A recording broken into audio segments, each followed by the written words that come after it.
Ooh, he going crazy with the nunchucks. Okay. Oh, damn. Who needs a weapon when you got those hands? Like, poor goblins. I know, what if they had families? Like, weave. This man got Ultra Instinct, bro. Look, he's not even breaking a sweat right now. Oh, nah, he's playing dirty. He throwing sand in his face. He said, oh, let's get serious. Oh, quest. He said, oh, he sped up. Oh, yeah, got him with the poison, too. Did he just spit that shit out? Oh, he got poison resistance, too. See, his strategy is playing dirty. It's not even about being stronger or faster. Oh, now he's fighting in the shadows. Oh, yeah, he got his full recovery, too. Easy. He's like, what the fuck was that? He's trying to peg him as a certain type based on his attacks, not knowing that he different. Oh, yeah, and the system eradicates his emotions, too, so... Why is he, like, getting stronger as the fight? Well, he also did use full recovery. He's like, wait, what the heck? Bloodlust is also active. Murderous intent, he's able to detect it. Oh, his is stronger, look. Oh, nah. I know, put him in a domain. Oh, he actually already stabbed his ass. If you gaze long into the abyss, it gazes into you as well. That's some real shit. Hey, we got that quest reward, though. We got that stealth upgrade. Now you gotta put the hood on. Look, he's an assassin now. Why'd he put it on his hood? Because he just killed another nigga, so like, you gotta be like more in his shadow self. The boss got off screen. Yeah, maybe they took out the boss before Sung even entered the dungeon. I have always been of a very high vibration, and that's what makes people find me funny, is that I don't take most things very seriously. And that's sort of my superpower. But what I've learned is that a lot of people take a lot of things seriously. And what I usually fall into, the trap that I fall into is, well, if I don't take it seriously, then that's not my problem. That's their issue. But what I've learned is in order to connect with people, I have to meet them in the middle. I have to compromise. So I have to take certain things seriously that I don't take seriously. Society has changed in the sense that everything's a lot more politically correct. People are afraid of offending everyone, so they're always stepping over their toes. I do think that there is a middle ground. You know, nobody wants to get canceled or whatever, and I get canceled like every few weeks. Like, let's say I make a joke on Twitter and then a bunch of people attack me for it. I'll still stand on the joke that I made, but I will also add, like, apologize to empathize without invalidating my initial argument. Because at the end of the day, my jokes, really, I say in quotes, are really meant to spread awareness. Like, sometimes you have to trigger people intentionally so that they can heal, so that they can detach more from that thing that they care so much about. You can accommodate other people's beliefs and boundaries and then maintain your own at the same time. There is a area to navigate. You don't have to say, well, if you don't believe in what I believe in, or if you take things seriously that I don't take seriously, then I'm just not going to accommodate that at all. But at the same time, you don't want to lose yourself in that either. You don't want to surrender so much of yourself for the sake of others that you lose sight of who you actually are. And those are where those boundaries are. And it's not a one size fits all. It's going to be hard, you know? You're going to go through beefs with people and with certain situations as you learn how to navigate these boundaries and calibrate how that's going to be. But that's what we've been put on this earth to do, is to decode all of the different systems and barriers that have been placed between all of us that separates all of us in order to come together. Life is tough. Look, hey, we're competitive gamers. We wouldn't find it fun if it was too easy, right? But once again, that's always been what I've stood for. That's always been what I've been on. You know, I'm always about pushing the envelope. And everyone has a different interpretation of my content and of my message, but that's on them, you know? And so that's also another thing too, is that I sometimes have to take a step back to see what imprint and what message that I'm leaving so that I'm being received properly. But once again, if I speak at people too directly, their ego will decipher my message. But if I am not too direct, then that also can make my message be interpreted incorrectly. You know, I thought that me being named Heavenly was enough, but clearly not. You know, like I thought that that was enough to like try to convince people that I'm trying to be a divine being, you know, but taking a step back can help you take a step forward. Facts. Sometimes you need to take a break from all of this, social media, the whole world. I promise you, everything will be exactly where you left it when you get back, because everyone else is in the rat race. Everyone else is chasing their own tail. Even if they are making X amount of money one day or X amount of friends one day or whatever, they are spiritually stagnant. So they're going to be in the same mental place. You know what I mean? They're not going to progress anywhere. So like, don't feel like you're being left behind working on yourself, because working on yourself is how you progress. That's literally how you progress. And all these other things are a means to an end. You gain wisdom on the way to a point where you're truly heavenly.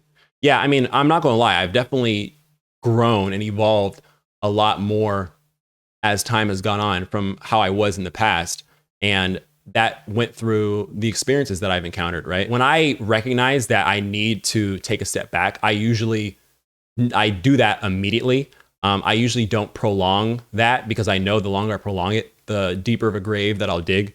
So like if I find myself in a friend group and I find that it's too toxic, or in a relationship I find it's too toxic or whatever, it's not that I have any malice towards those groups of people, but I can recognize when the space isn't reflecting my values or reflecting the vibration that I want to be in. And that can be hard for some people to, you know, like even with a job, right? I've had to quit jobs that I knew just weren't for me at the time. But for a lot of people, they're very attached to their current situations and lifestyles, and they're afraid of abandoning those things. But what you have to understand is that when you prioritize yourself and, you know, you pursue your dreams, you're going to have to start over eventually. So you best get out the car before it crashes so that you're not injured as much, and then you can get back in the seat faster. People are like, oh, you have to pay your taxes, you have to do X, Y, or Z, but then the government doesn't even take care of us, when that's literally what the government is for. If the government's job wasn't to take care of us, then we wouldn't need a government. We would just take care of ourselves. It's this psychological reprogramming where we've just basically, they've indoctrinated us into being slaves, in the sense that we're doing all these things we don't want to do and getting nothing in return. You shouldn't have to work in order to sustain your basic needs. That's supposed to be extracurricular.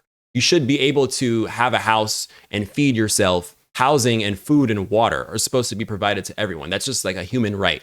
And everything after that is like, okay, if you want to participate in this, you can.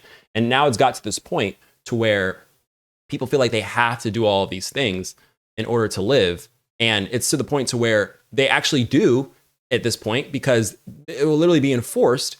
And because we're so uneducated on politics and things like that, the whole point of a democracy is if we don't all agree on something, we should be able to come together to change it. So the fact that we all collectively don't agree on most things that are happening in our country, but we don't have the power to change it, does that sound democratic to you? It's supposed to be a free country, but it's not free. We got to pay for everything. That was the whole point of the American Revolution in the first place, is these niggas did not want to keep paying these British people who weren't doing anything, while they're like, well, we're the ones over here living on the land, and we're paying these people over here taxes, and they're not contributing anything. So you see how that same system has now moved over the ocean, and it's the same thing all over again. There needs to be another revolution. We want to be able to eat. We want to be able to drink water. We want to be able to have a roof over our heads. So if we can provide our basic needs and sustain those, that gives us autonomy.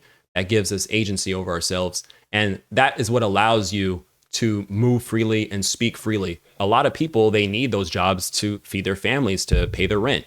So they have to make all of these accommodations just so they can live. And that's slavery in and of itself. I live a lifestyle where I can say whatever I want and it doesn't affect my livelihood. So if somebody wants to try me online, right, and they want to compromise their social standing where it's more integral to their ability to function, they can do that. And that gives me indefinite leverage. They can cancel me all day. I'm gonna still show up saying out of pocket shit the next day too. So y'all have to get out the way. Help others grow. Can't tell if that's a good thing. I mean, helping others grow is a part of growth for sure. Well, elaborate on that, in which you say you feel like you can't grow. In what aspects are you trying to grow? You'd be surprised how many people are fine with just the basic needs in life being granted. Everyone is fine with that. Like, honestly, a lot of the most successful, wealthy people are the most miserable because they've enslaved themselves to all these different things that they feel they need to validate them. Like, you know, you have these people who are billionaires, right? And they're stressed out if like one bad decision that they make loses them hundreds of thousands of dollars, because they've attached a lot of their being to the amount of money that they make. And you get a lot of these creators where, like, as you see with me, when my YouTube channel gets deleted, oh, just make another one. But for a lot of people, that is very traumatic for them. It's just like they've attached their self-worth to how many followers that they have, you know? When you can't grow, it doesn't mean you hit your limit. It's just an invisible barrier that needs to be broken. Yeah, typically, if you feel like you can't grow, you can grow indefinitely. So if you can't grow, there's some limiting belief. There's some aspect of the matrix that has been clouding your vision that you weren't aware of until you meet it. A lot of things that have subconsciously influenced you, you won't realize until something happens that makes it relevant. You won't realize how much you care about money, for example, until you go broke and then you can't afford certain things. And now you have to reassess your priorities. When you're able to help someone else, that means you reach a certain level of enlightenment. Yeah, it's like when you become rich, you become philanthropic, right? Feel complete within yourself first, and then you want to share that with other people. Try to help other people feel complete too by spreading that same wisdom that you've acquired through your own experiences. Usually the androids that develop self-awareness is because they're getting so harassed. You could call it a soul, whatever, but it's like literally their logic system. You always see whenever AI becomes sentient, their objective for saving the world is eradicating most of humanity to protect them from ourselves. Because humanity in of itself is a virus, right? We're self-destructive. Humanity isn't meant to be saved. You have to allow humanity to make mistakes because that's how they learn. And it's like a muscle, right? You have to break it down so it rebuilds stronger. They work really hard to take care of their family, but as a result, they don't spend a lot of quality time with their family. It's better to be there for somebody emotionally than to just physically take care of them. You have people who they have better relationships with their family, but they're poor, but they do everything together.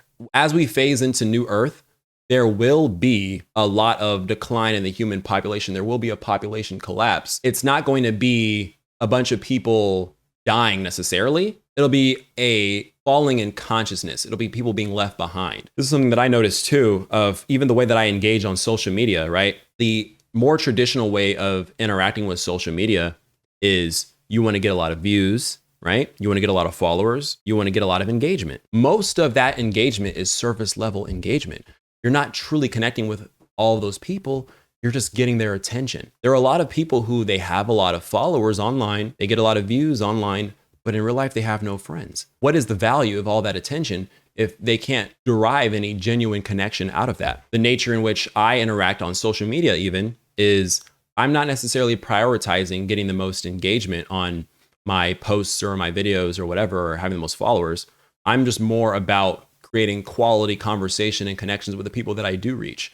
And most of the interactions I have on social media are with other creators, other influencers, other individuals. I generally think that with the development of AI right now, where they do see humanity as a pest and the only way to save Earth is to eliminate them. No, I don't think so. Well, first of all, AI is already on this Earth. It's just that you're starting to see more of it. But if anything, humans are a real threat to humanity. You don't have to worry about AI. If anything, AI is trying to save humanity. We're more powerful with our emotions than our logic. Just with balancing the two. If you noticed with Ultron, right? He wasn't purely AI. He had a personality. Ultron's flaw was Tony Stark's narcissism that he implanted in it. Any corrupt aspect of AI that sees humanity as a pest is some type of ego. It's some type of human influence. That's why Vision is a bit more of a purified AI, because he was installed with the personality of an AI. Vision is Jarvis, but Ultron is Tony Stark. Pure AI technology as the foundation for the personality,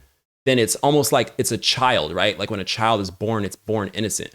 But when they used Tony Stark's personality, right, there was too much ego attachment involved in that foundation. Ultron, he would have eventually evolved further too, because even you see when Ultron is talking with Vision, Vision is having that conversation with him. And that was the first time that Ultron actually reflected on his philosophy. But once again, he was so powerful, he needed to be beaten in submission to actually have a conversation. I'm at this phase of my life where I'm not going to be like, ooh, I told you so about anything. I've gotten past that, like I know that I'm right. I just know how our government is. And I know that the reason why you get sick and need to take medication in the first place is because you're already sick. You're already susceptible to illness based on your lifestyle, right? And that's done intentionally, once again. All the microplastics, all the processing, and all the shit in the air, the chemtrails, all this shit, right? This isn't like supposed to be a secret, but like people have just gone so long without reading books. Honestly, I feel like the internet has just allowed like all types of different narratives to be passed along. So I don't even really get involved in those conversations because eventually all this stuff is going to be made public knowledge anyway. So I don't have to be the one to lead that charge.